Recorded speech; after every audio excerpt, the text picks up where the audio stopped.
All right, welcome back to my channel. This is part two of the complete bathroom remodel. Gonna jump right in here and I'm gonna start removing this ceiling. I gotta expose what's behind the drywall there because we want to raise the ceiling back up to its original height. At some point the ceiling was dropped. They ran those water lines over to the shower, like just below the original ceiling height, so they lost a few inches. So at this point I'm opening it up just to see if there's anything else up there and hoping that I can raise it back up.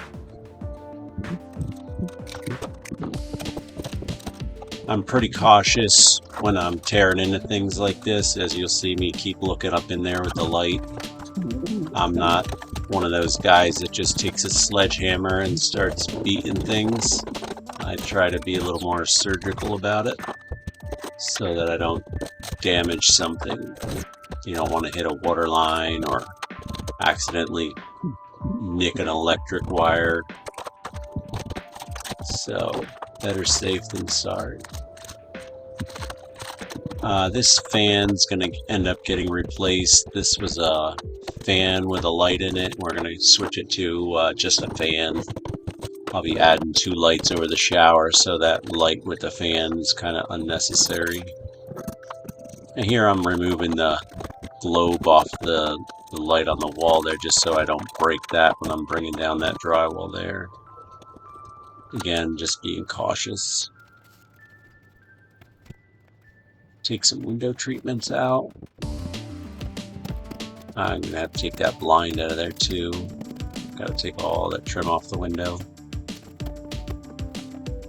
Those pipes that are right over my head now are the only thing that's going to be in the way of the new ceiling. So that's going to be a bump incorporated into some built-in shelving that I'm going to build. It's going to cover that little half wall. That's the foundation wall behind there. You'll see I uncover that later in the video here. But it's going to be a whole built-in unit, so I'll box that out in that whole project, so it's not going to be drywall there. They kind of haphazardly threw it together there, so I'm just unscrewing all that stuff now.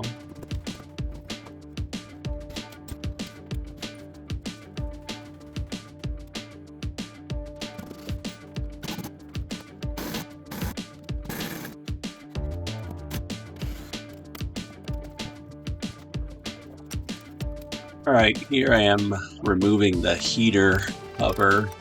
That's all going to be built out of wood when I do the built-in shelving. And this unit here was really giving me a hard time. There's 2 supports that are built into that back shield, and I just couldn't get them to budge for a little while. So even in fast forward, this seems to take a while. But I eventually win and get it out of there. I'm talking to myself there. I thought maybe by breaking the drywall out of there I might be able to free it a little easier, but there's a lot of head scratching going on there, you can see.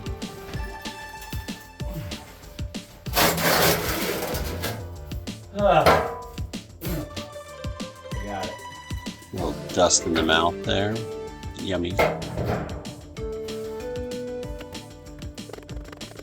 I should have my mask on, but I didn't again.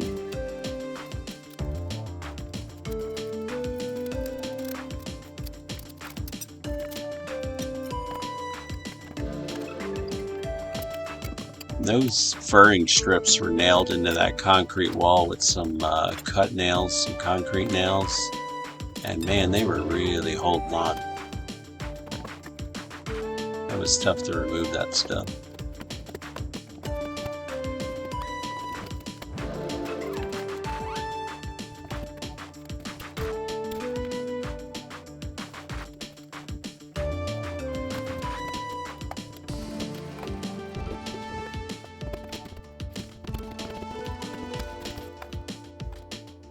Alright, so moving on to this wall. This is a wall that's shared with the laundry room is on the other side of this wall. So there's going to be a lot of changes in this wall. So all this drywall, it's just easier to take it all down and try and do what I had to do without removing it. It's usually best to take everything down to the studs and start over, because I usually end up moving so much plumbing and electrical when I do these bathroom remodels that I'd say probably 90% of the time, or maybe even more, I usually end up just cutting the whole thing and starting over. A lot of times I start out thinking, oh, I don't have to remove all of this, but soon into the project I realize it's all got to come down. And that little bit of insulation down at the bottom, there's a hole that leads to the utility room. Some of the dust was going in there, so just kind of covered that temporarily. I'll drywall that.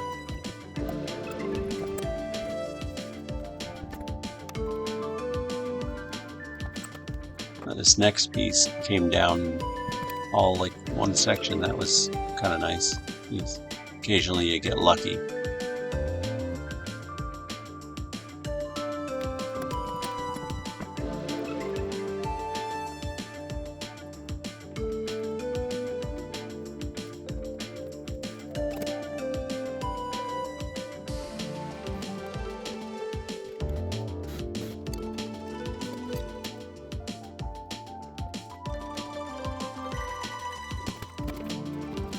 Here's another time I got lucky. That piece came down all one big section.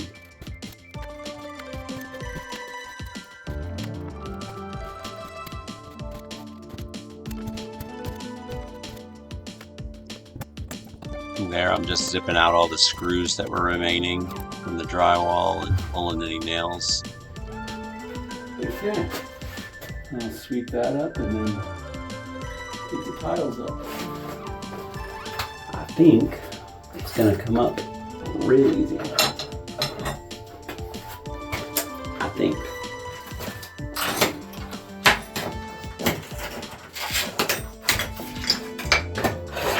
Here's first row.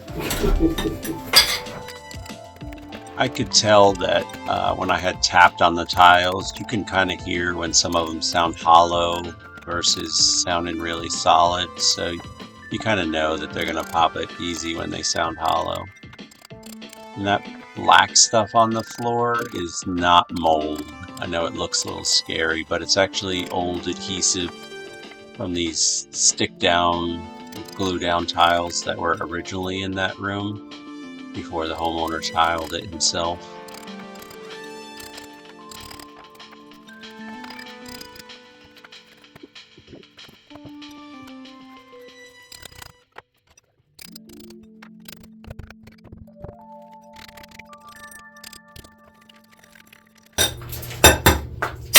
And there you have it.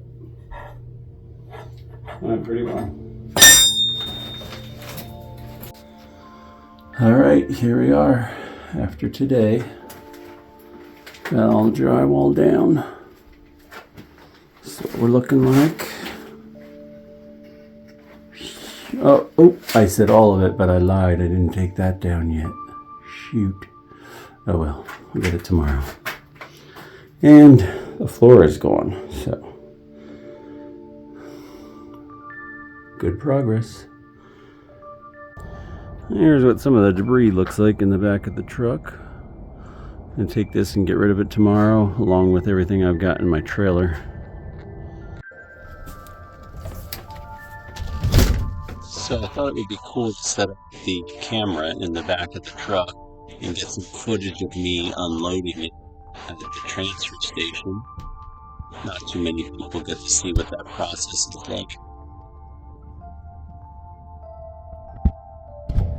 So it was kind of a makeshift setup there. It seemed to be working. Here I'm pulling on the scale.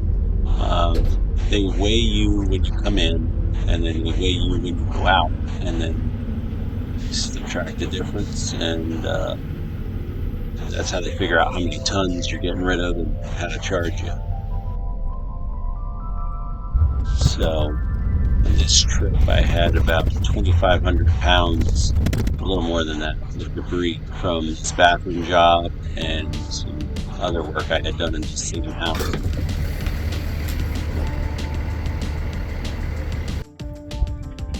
Well, here I am back at the house. Unfortunately, some doofus accidentally turned off the camera and didn't get any footage of me unloading the trailer. But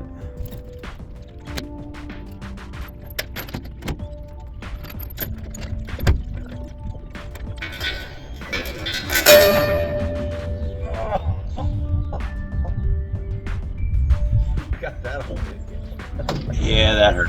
Got a bunch of torque issues. This trailer weighs about 600 pounds empty, so I'm able to move it around the yard pretty easily.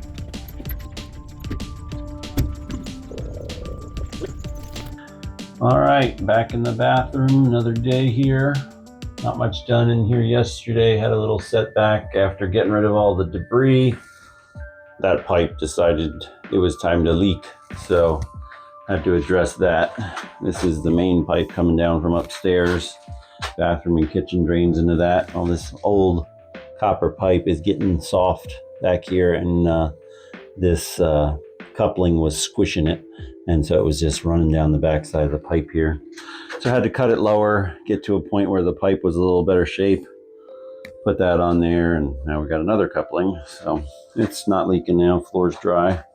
So today I'm going to remove this remaining drywall, the paneling over there, get some of this more of this framing off the wall. You didn't see me do that. I forgot to turn the camera on. Going to get the rest of the framing off here so I can rebuild that at some point.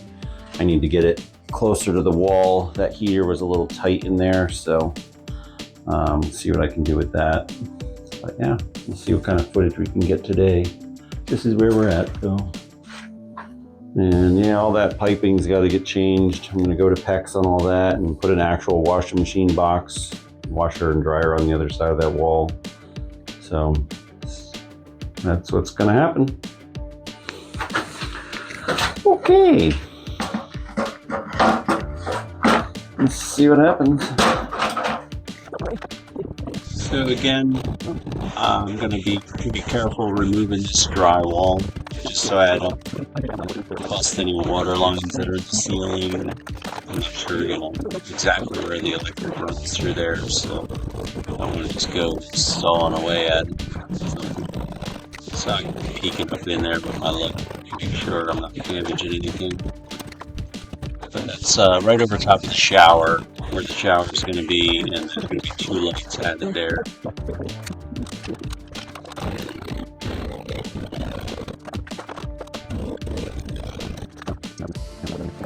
So here I'm just trying to drain any extra water out of the faucet before I start cutting into the lines and minimize any spillage. Alright, I'm jumping all around here. I'm gonna get these water lines disconnected so that I can get all this out of the way. Yeah, so once I cut those lines, I just kind of pull them out from the wall and let them drain into the bucket. There's actually quite a bit of water in there, considering it wasn't that much pipe left to hold the water. It seemed to keep going and going. But eventually it stopped. I was able to cut it all, get it out of there.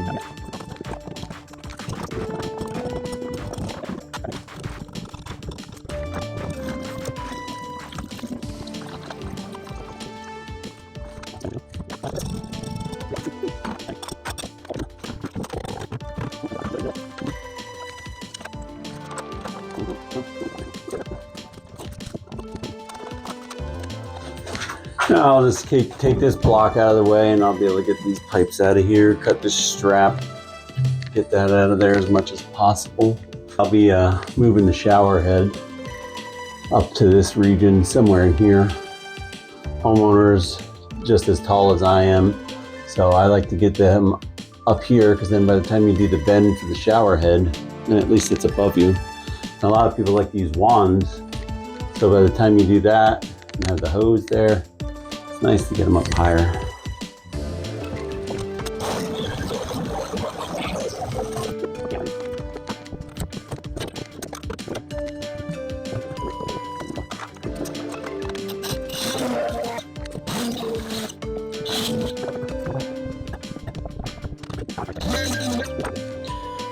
All right, I'm going to try and grind down the floor here. So this setup that I'm using is a grinder that I got from Harbor Freight. I think it's a Bauer brand, if I'm not mistaken. Unfortunately, I bought two of these now, and the switches break on them pretty easily. So usually I have this device that I've made that I plug it into, and it actually has a dial control that I can adjust the speed, but I didn't have it with me. So I had to keep plugging and unplugging it when I wanted to start and stop it. So it was a little bit of a nuisance, but I was able to get it done. It really does a good job of grinding stuff off the concrete, and it doesn't take off too much material, so you can control it pretty well, so you're not making a bunch of divots. It works actually really well when you're trying to take mortar off of plywood, because it doesn't actually cut into the plywood too deeply like you think it might. It takes the glue off pretty well, and you can strip the surface down to a pretty good fresh surface that you can tile over, or if you want to put vinyl down or something, you can clean it pretty good. And of course the vacuum attachment, that's from Harbor Freight as well, and it catches most of the dust. It's really good stuff. You can see around that toilet flange, they had obviously busted that concrete out at some point and then poured it. So I was really working at that because it's just a different hardness on the concrete. So it's really trying to get leveled off. And then I think off camera, yeah, the phone died on me here, and I didn't get some footage. I didn't even realize it had shut off, so you don't get to see me clean right around the toilet flange there. It did get cleaned up. So yeah, that's gonna be about it. So I'm gonna end part 2 here, and we'll pick up on part 3 with the plumbing and electrical stuff that I'm going to be doing. So make sure you subscribe so you don't miss those videos when they come out. And thanks for watching. If you made it this far, I really appreciate it. See you on the next one.